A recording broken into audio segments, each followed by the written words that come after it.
Merhabalar herkese. Kanalıma hoş geldiniz. Abone olmadıysanız eğer sağdaki abone ol yazısına tıklayarak abone olabilirsiniz arkadaşlar. Şimdi modelimize kaldığımız yerden devam ediyoruz. Yeni gören arkadaşlar için şöyle göstereyim. Şu modeli yapmaya çalışıyorum. Buraya kadar ördük. Birinci bölümün linkini videonun açıklamalar bölümünde bulabilirsiniz. Şimdi kaldığımız yerden örmeye devam edelim. Evet, bu sırayı birleştirdik. Şöyle alalım bunu da.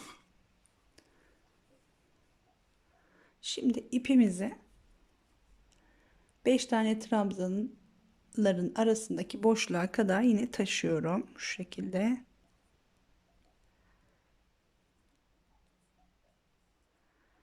Boşluğa giriyorum. 1, 2, 3 tane zincir çekerek yine aynı boşluğa batarak 5 tane trabzan yapıyoruz. Zincirle birlikte 3 oldu. 4 ve 5. Tığımızı doluyoruz. Bir sonraki beşli trabzanların arasına giriyoruz. Buraya da aynı şekilde 1, 2, 5 tane trabzan yapıyoruz. 3, 4, 5. Tekrar bir doladım. Yine bir sonraki beşerli trabzanların arasına girdik. 1, 2, 3, 4 ve 5. Evet, burada şimdi 1, 2, 3, 4, 5, 6 zincir. Geliyoruz boşluğun içine. Birleştiriyoruz. Tekrar 1, 2, 3, 4, 5, 6 zincir. Bir sonraki boşluğun içine sık iğne ile birleştiriyoruz. 1, 2, 3, 4, 5, 6 zincir. Evet, 5 oldu. 6'yı da çekelim. Tığımızı dolayıp direkt 2 tane bu beşerli trabzanların arasına girip yine beşer tane trabzan yapıyoruz. 2, 3, 4, 5. Tekrar arada zincir yok. Tığ doladım. Beşerli trabzanların arasına batarak yine 5 tane trabzan yapıyorum. 3, 4 ve 5. Doladık. Bir sonraki boşluğa girdim. 1, 2, 3, 4, 5. 1, 2, 3, 4, 5, 6 zincir boşluğa batarak bir sık iğne. 1, 2, 3, 4, 5, 6 zincir boşluğa batarak tekrar bir sık iğne. 1, 2, 3, 4, 5, 6 zincir. Yine geliyoruz trabzanların arasına. Bir sıra bu şekilde dolanıyoruz arkadaşlar. Şöyle. Şimdi baklava diliminin geniş tarafını tamamladık. Sivriltmeye çalışıyoruz. 3 tane dolgumuz oldu. Bir sonraki sırada 2, bir sonraki sırada 1 tane dolgumuz olacak. Bu sırayı tamamlayalım. Başlangıç noktasına kadar aynı şekilde örelim. Bir üstte yine birlikte geçelim. Evet, başlangıç noktasına geldim. Son 6 zincirimizi çektik. Şimdi ilk yaptığımız trabzanın tepesine birleştiriyoruz bu 6 zincirimizi de. Aynı mantıkla tekrar örmeye devam ediyoruz. Şimdi ileriye taşıyorum ipimi. Şöyle bir trabzanların üzerinden giderek ip taşıma tekniği dediğimiz teknikle boşluğa kadar geliyoruz. 1, 2, 3 tane zincir çekiyoruz. Şimdi dolgularımız 3 taneydi. Bu sırada 2'ye düşecek. Zincirle birlikte 2 trabzan oldu. 3, 4, 5, yine 5 tane trabzanımızı yapıyoruz. Tığ hemen dolayıp diğer iki tane beşlerin arasına giriyoruz. Aynı alt sırada yaptığımız gibi yine 5 tane trabzan yapıyoruz. 3, 4 ve 5. 1, 2, 3, 4, 5, 6 zincir. Bir sonraki boşluğa batıyorum. 1, 2, 3, 4, 5, 6 zincir. Diğer boşluğa. 1, 2, 3, 4, 5, 6 zincir. Bir sonrakine. Şimdi buraya bakacağım. Gerdirirse 4, 5, 6 zincir sayısını artıracağım. Ve geldik yine trabzanların arasına. 2, 3, 4 ve 5. Şöyle bakalım. Gerdirecek mi diye bakıyorum ama evet, gerdirmeyecek. Yine 6 zincirle devam edelim. 5 trabzanımızı yaptık. Diğer ikililerin arasına giriyoruz. Yine 1, 2, 3, 4, 5 tane trabzan. 2'ye düştü artık dolgu sayımız. 1, 2, 3, 4, 5, 6 zincirle boşluklara batarak ilerliyoruz. 1, 2, 3, 4, 5, 6. Bir sonraki boşluk. 1, 2, 3, 4, 5, 6. Diğer boşluğa. 1, 2, 3, 4, 5, 6. Şimdi trabzanların arasına. Ve 5 tane, yine beşer tane trabzan yaparak ilerliyoruz. Aralarda yine zincirimiz yok.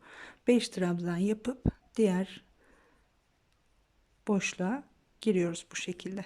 Bir sırada bu şekilde tamamlayalım. Yine başlangıç noktasına gelelim. Evet arkadaşlar, bu sırayı da tamamladım. Şimdi yine geldik başlangıç noktasına. 6 tane zincir çekip tekrar birleştiriyorum. Yine ilk trabzanın üzerine batıyoruz. Birleştiriyoruz. Şimdi 2 tane dolguya düştü dolgumuz. Tekrar ipimizi taşıyıp bu 2 tane beşlinin arasına geliyoruz.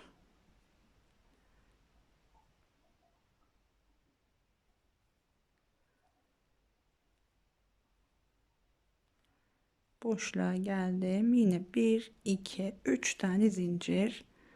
Aynı boşluğa 5 tane trabzan yapıyoruz şimdi. Zincirle birlikte 3 oldu. 4 ve 5. Evet. Bu sırada 7 tane zincir çekiyorum. 1, hatta 8 de çekebiliriz. 2, 3, 4, 5, 6, 7, 8 çekelim. 8 tane zincir her boşluğa batarak ilerleyeceğiz yine. 1, 2, 3, 4, 5, 6, 7, 8. 2 tane artıralım.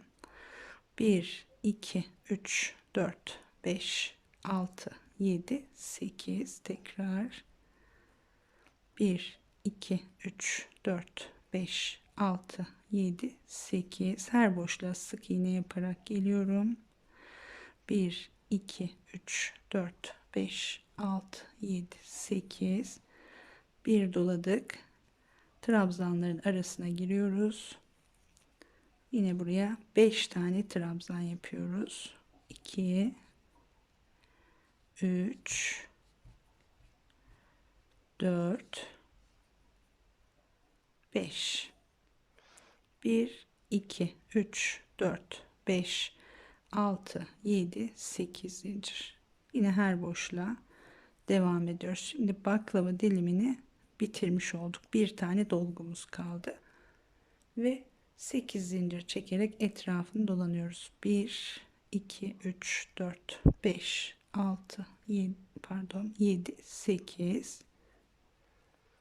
1, 2, 3, 4, 5, 6, 7, 8. 1, 2, 3, 4, 5, 6, 7, 8. 1 2 3 4 5 6 7 8. Tekrar geldik trabzanların arasına. 5 tane trabzan yapalım. 2 3 4 ve 5. Evet, bu sıramızda bu şekilde devam edecek. 8 zincir çekiyoruz. Buraya da 5 tane trabzan yapıyoruz. Şimdi yine başlangıç noktasına kadar gelelim bu şekilde. Evet, bir sıranın daha sonuna geldim. Şöyle baklava desenimizi çıkartmış olduk. Şimdi bir sıra daha zincir gidiyoruz arkadaşlar. Burada 6 zincir çektik. Önce birleştirelim. Yine ilk trabzanın üzerine birleştiriyorum. Şimdi bu 5 trabzanın ortasına ipimizi taşıyoruz. 1 ve 2 diyelim. Ortaya geldik. 5 tane trabzanın ortasına. 1 2 3 4 5 6 7 8 tane zincir. Her boşluğa bu şekilde batarak bir sıra sadece zincir olarak dolanıyoruz. 3 4 5 6 7 8. Her boşluğa ve buradaki 5 trabzanın da tepesine batacağız. 1 2 3 4 5 6 7 8. 1 2 3 4 5 6 7 8. 1 2 3 4 5 6 7 8. Evet, şuraya geldiğimizde yine 1 2 3 4 5 6 7 8 zincir çekiyoruz. 5 trabzanın tam ortasındakine batarak sık iğne ile birleştirdik. 1 2 3 4 5 6 7 8 zincir. Yine hemen sıradaki boşluğa batıyorum. Bu şekilde devam ediyorum. Şimdi bir sıra 8 zincir çekerek dolanalım. Bir üstte yine birlikte geçelim. Evet, bu sıranın da sonuna geldim arkadaşlar. Şimdi başladığımız noktaya geldik. Burada yine 1 2 3 4 5 6 7 8 zincir çekiyoruz. Tam bu ipi taşıdığımız noktaya batarak şöyle birleştiriyoruz. Bir tane de zincir çekelim. Şöyle de bir bakalım. Evet, yıldızı çıkarmış olduk. Şimdi açık söylemek gerekirse buralarda hafiften bir toplanma oluyor. Marullanma oluyor diyeyim, toplanma demeyeyim, ama şöyle zincirleri gittikten sonra düzeldi. Ütülediğimizde de daha düzgün duracaktır eminim. Şöyle yakından bakalım. Evet, bu şekilde de tek parça yapabilirsiniz aslında. Zincir biraz daha gidilebilir. Zincir sayısı artırılarak biraz daha büyütülebilir. Etrafına bir sık iğne yapılıp bitirilebilir. Bu şekilde de bir model olabilir. Şimdi buradaki modelimizde etrafında motifler var. Şimdi motiflerin yapımını göstereceğim sizlere. Şöyle bir tane motife yapayım ben. Ondan sonra birlikte yapalım. Evet, ipimi kestim. Ortamız hazır arkadaşlar. Şimdi kenarının motifinin nasıl yapıldığını göstereceğim. Şöyle bırakalım bunu da. Şimdi şu motifin birincisini yapalım bakalım. 8 tane zincir çekeceğim ortası için.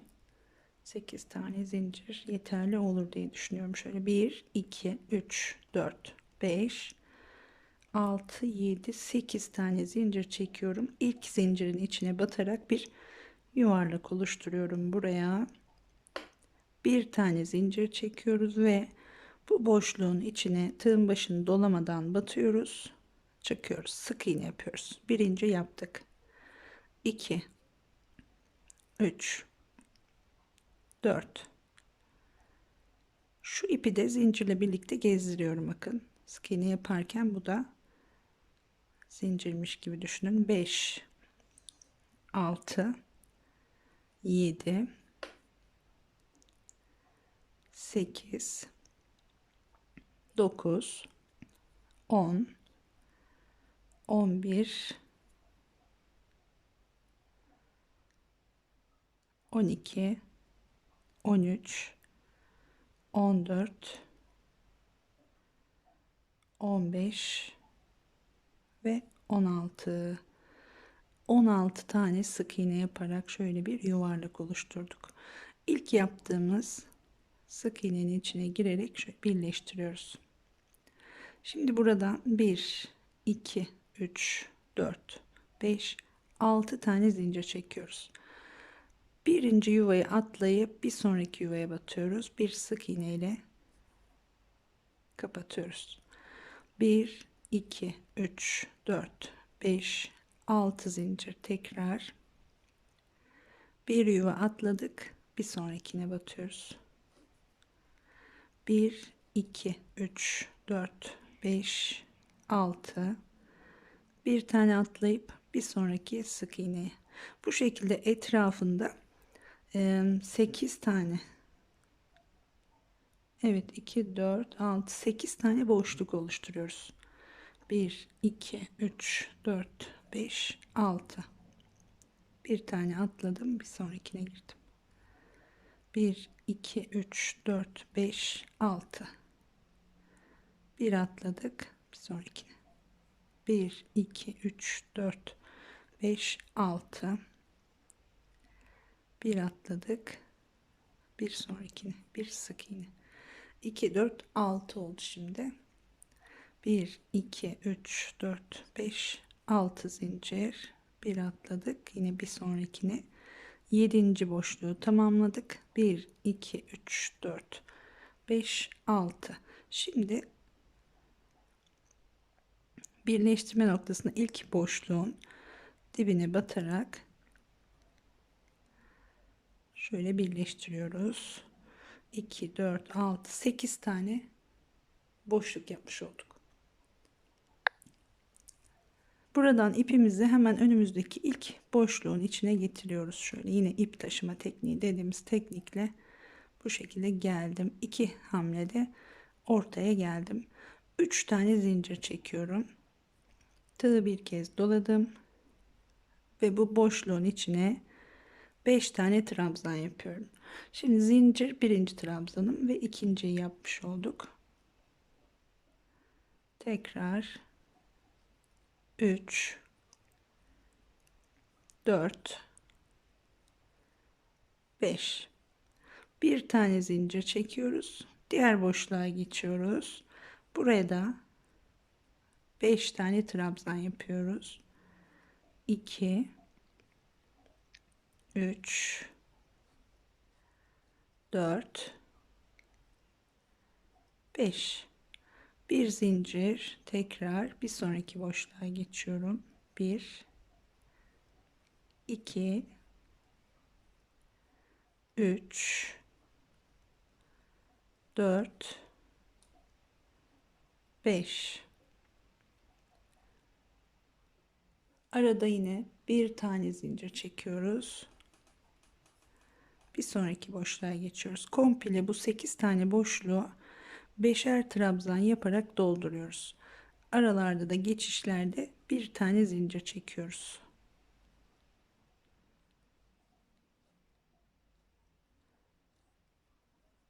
Evet. Şimdi diğerlerini de aynı şekilde dolduralım. Başlangıç noktasına gelelim. Evet, sıranın sonuna kadar geldim. Yine her boşluğa 5 tane trabzan yaptık. Şimdi bir tane zincir çekiyoruz. İlk trabzanın tepesine, zincirin, daha doğrusu burada zincirle yukarıya çıkmıştık. İlk zincirin tepesine batarak birleştiriyorum.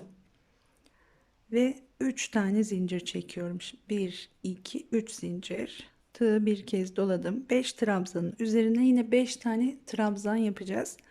Fakat üçüncü çekme işlemini birlikte toplayarak yapıyoruz. Şimdi önce bir ilmek, sonra 2 alıyorum. Üçüncüyü çekmiyorum. Tığı bir kez doladım. Bir sonrakine batıyorum. 1, 2 çektim, bıraktım. Aynı şekilde her bir trabzanın tepesine batıyoruz. 5 tane Bu şekilde trabzan yapıyoruz. Bir çekiyoruz, 2 tane çekiyoruz, bırakıyoruz. Şimdi hepsini birlikte çekerek kapatıyoruz. 1 2 3 4 5 tane zincir çekiyorum. Bir kez tığ doladım.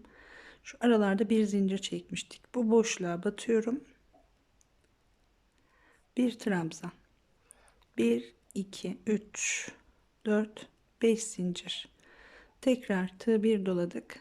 Sıradaki bu 5 trabzanın üzerine aynı işlemi yapıyoruz. Birinciye batıyoruz hemen. 1 2 2 defa çektim. Önce bir ilmek alıp sonra 2 ilmek alıyoruz, bırakıyoruz. Üçüncüyü yaptık. Dördüncüyü ve beşinciyi yapıyorum. Hepsini birlikte çekerek kapattım. 1 2 3 4 5 zincir. Tekrar bir doladık. Aradaki boşluğa batıyoruz. Bir tane trabzan. 1 2 3 4 5 zincir. Bir doladık. İlk trabzan üzerine yine 1 2 3 4 5 ve kapatıyorum. 1 2 3 4 5 zincir çekip tığın başını bir kez dolayıp aradaki boşluğa bir tane trabzan yapıyorum. Tekrar 5 tane zincir, yine trabzanların üzerine 5 trabzan yapıp tepeyi birlikte kapatıyoruz. Şimdi bu şekilde de örerek başlangıç noktasına gelelim. Evet, bu sırayı da tamamladım. Şimdi 5 tane yine zincir çektik. Son aradaki trabzanı yapıyoruz. Buraya bir tane, 1 2 3 4 5 zincir çekiyoruz ve tam şu sivri noktaya batarak birleştiriyoruz. Evet. Şimdi hemen önümüzdeki boşluğun içine şu şekilde yine ipimizi taşıyalım. Boşluğa giriyoruz. İlmeği buradan çıkartıyoruz. Ortaya geldik. 1 2 3 4 5 6 zincir. Bir sonraki boşluğa. 1 2 3 4 5 6 zincir. Diğer boşluğa. Yani normalde etrafı böyle 6 zincirle dolanarak bitireceğiz ve üzerine sık iğne gidilecek bir motif bu aslında. 2 3 4 5 6 zincir, diğer boşluğa. Hemen şimdi birleştirmeyi göstereyim. Bu motifi yaparken yine şurayı çok iyi inceledim ama 1 2 3 4 tekrar bakıyorum yanlış olmasın. Çünkü resimden modeli çıkartmak gerçekten zor arkadaşlar. Şimdi 4 tane boşluktan bu motifi bunun kenarına birleştireceğiz. Şöyle yapıyoruz. Şimdi birleştirirken 3 tane zincir çekiyorum. 3 zincir. Diğer modeli de alıyorum. Bu ters yüzleri şöyle birbirine bakacak şekilde getirelim. Hemen ilk boşluktan başlayalım. Karşı motifin boşluğuna girip sık iğne ile birleştirdim. 1 2 3 tane zincir. Şimdi ördüme dönüyorum. Bir sık iğne yaptım. 1 2 3 zincir. Diğer motifte bir sonraki boşluğa birleştirdim. 1 2 3 zincir. Tekrar ördüğümüze dönüyoruz. Sıradaki boşluğa sık iğne ile birleştirdik. 1 2 3 zincir. Tekrar arkadaki motife döndük. Sıradaki boşluğa girip bir sık iğne yaparak kapatıyorum. Ve tekrar 3 zincir ördüğümüze dönüyoruz. Birleştiriyoruz. Şimdi 1 2 3 birleştirme oldu. 4 tane olacak. 1 2 3 zincir. Tekrar Bir sonraki boşluğa girdik, birleştirdik. Tekrar 3 zincir çektik, döndük. Sıradaki ördüğümüz motifte sıradaki boşluğa giriyoruz. 1 2 3 4 5 6 zincir çektim. Şimdi devam ediyorum. Birleştirme işlemim bitti. 1 2 3 4 4 tane boşluktan birleştirdik. 1 2 3 4 5 6 zincir. Şimdi her boşluğa 6 zincir batıp çıkıyorum. Her boşluğa bir sık iğne yapıyorum diyeyim. Batıp çıkıyorum demeyeyim. 1 2 3 4 5 6.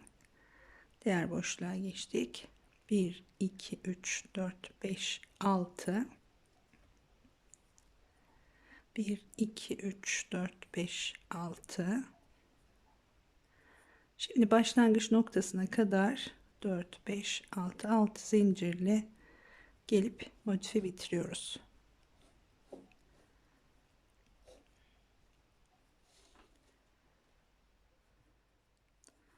Evet, ipi taşıdığımız noktaya batarak birleştireceğiz. Şimdi 2 3 4 5 6. Şuraya ipimizi taşımıştık. Tam bu noktaya batıyoruz ve birleştiriyoruz. Bir tane de zincir çekiyorum, kesiyorum. Şimdi birinci motifi birleştirmek bu şekilde. Hemen bir ikinci motif yapacağım. Şu iplerimizi modelin arkasından şöyle gizlememiz lazım. Tamamını kesmeden evvel birkaç ilmek taşıyorum aşağılara doğru. Daha şöyle bir tane de zincir yapalım. Sonra kesiyoruz. Evet, bir tanesini bu şekilde birleştirdik. Şimdi hemen motifin yapımını sanırım anladınız. Bir motif daha yapıp ikinciyi birleştirelim.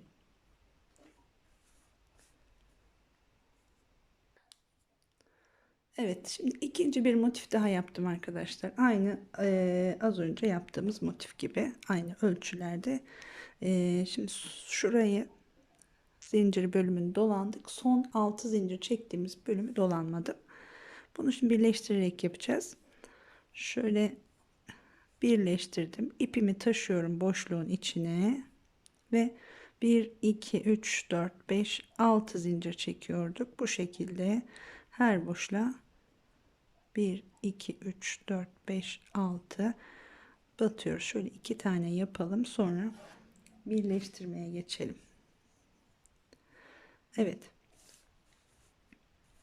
şuradan göstereyim önce. Şimdi 4 tane boşluktan birleştirdim.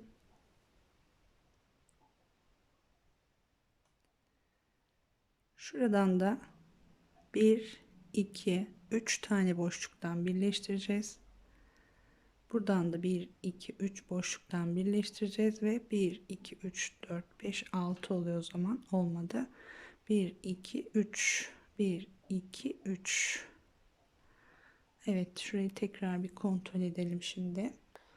Evet, sanırım çözdüm arkadaşlar. Videoyu durdurup yapıyorum. Çünkü şurada dediğim gibi şablon olmayınca resimden bazı şeyleri çıkarmak kolay olmuyor. Şimdi bunu birleştirdik. Bunu da hemen şöyle yanına birleştirelim. Şuradan göstereyim önce. 1 2 3 4 taneden birleştirdik. Şimdi bir boştaki boşlukları sayıyorum. 1 2 3 4. Şuradan yok, şuradan başlayacağız.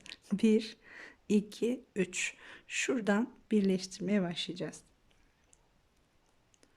Üçüncü boşluktan 3 tane zincir çektim. Şimdi yine 1 2 3 dedim, geliyorum buraya, sık iğne ile birleştirdim. 3 tane zincir çektim. Şimdi ördüğüm modele döndüm, sıradaki boşluğa girip birleştirdim. 1 2 3 zincir, bir sonraki boşluğa birleştirdim, Tekrar 3 zincir çektim. Döndüm ördüğüm modeldeki sıradaki boşluğa. 1 2 3 zincir. Şimdi motifin 3. boşluğundayız. Buraya da birleştirdik. 1 2 3 zincir. Döndüm ördüğüm modeldeki boşluğa girdim. Evet, şöyle bir serelim şimdi burada. Şimdi buradan 3 tane boşluktan birleştirdik. Tekrar 3 tane zincir çekiyoruz şimdi. Burada alttaki büyük motife birleştireceğiz ama şimdi şu motifi birleştirdiğimiz nokta var ya, şurası. Tam buraya batacağız. Bir sonraki boşluğa değil.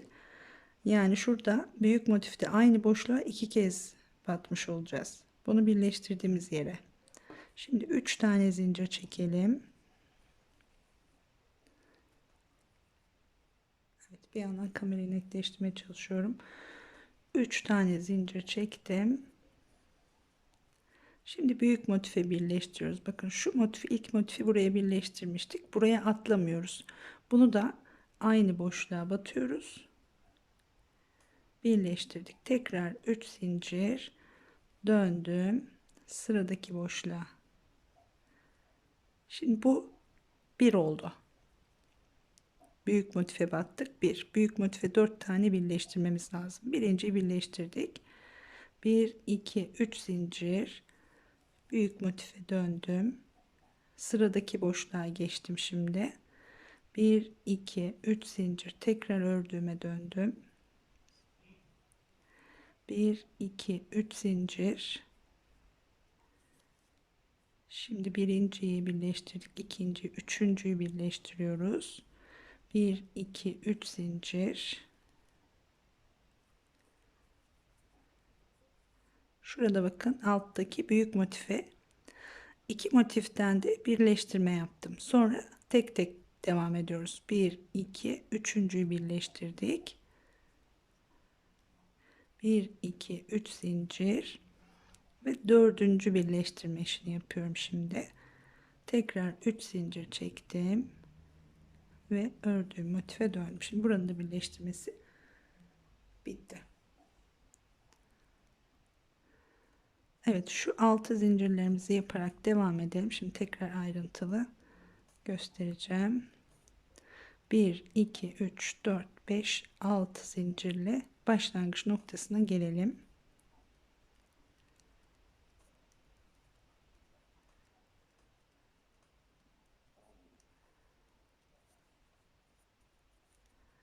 Bir 2 3 4 5 6 1 2 3 4 5 6.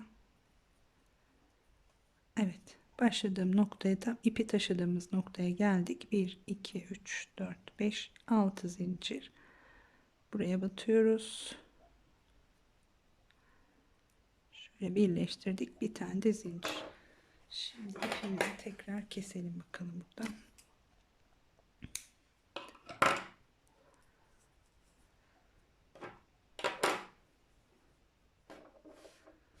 Evet, sanıyorum olacak, yoluna girdi. Önce bunu birleştirdik. Şöyle tekrar elimde göstereyim. 16 tane boşluk var her motifin etrafında.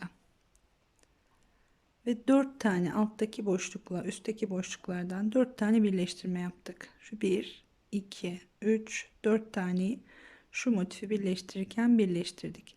İkinci motifi yaptık. İkinci motifi yaparken önce ilk yaptığımız motife 1, 2, 3 tane boşluktan birleştirdik. Dördüncüyü birleştirirken şuradaki boşluğu kullandık. Bakın, birinciyi battığım son birleştirme yaptığım yere ikinci motifi de birleştirdim. Şimdi üçüncüyü yaparken de aynı şekilde yapacağız. Üçüncü motifi de birleştirirken bakın, şurada birleşme noktası var bu motifin. 1 2 3 tane önce boşluktan birleştiriyoruz. Sonra buradaki boşluğa birleştiriyoruz. 1 diyoruz buna. 2 3 4 diyoruz. Buraya kadar birleştiriyoruz. Bir tane daha birleştirelim. Evet. Videoyu durdurup hemen bir motif daha yaptım arkadaşlar. Şimdi 2 tane 6 zincirli boşluğu yaptım.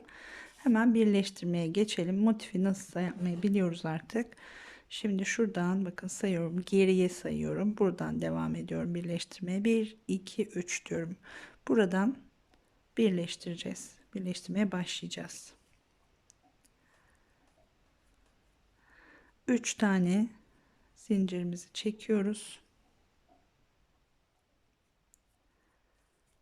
Şöyle tekrar sayalım buradan. 1, 2, 3. Üçüncü boşluğa girdik. Sık iğne ile birleştirdik.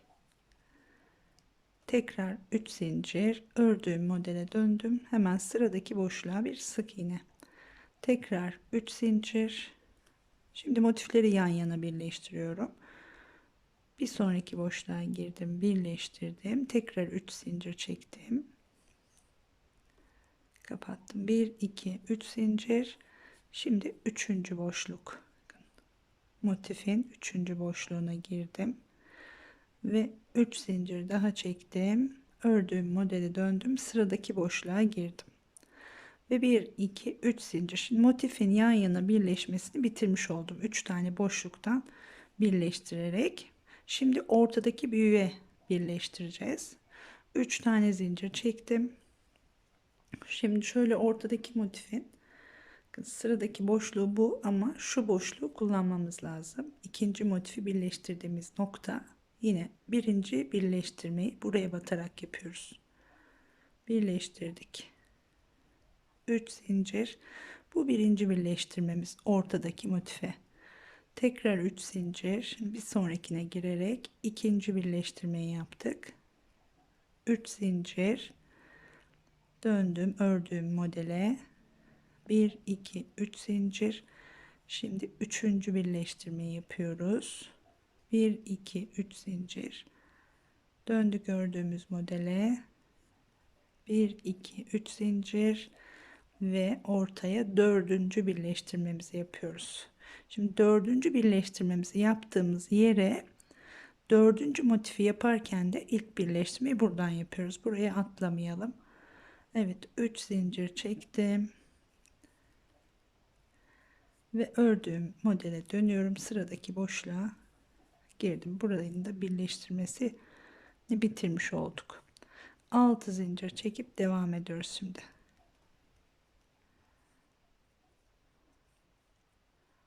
Şurada 5 zincir çektim herhalde. Kısalığından belli oluyor hemen. 1, 2, 3, 4, 5, 6. 1, 2, 3, 4, 5, 6. Şimdi 6 zincir çekerek başlangıç noktasına geliyoruz.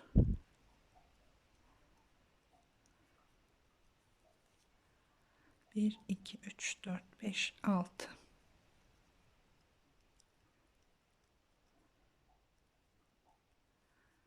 Evet, ipi taşıdığımız noktaya geldik. 1, 2, 3, 4, 5, 6 zincir. Buraya batırıyoruz ve çekiyoruz. Şimdi bir tane de zincir çekiyorum ipi kesmeden sağlam olsun diye. Tekrar keselim.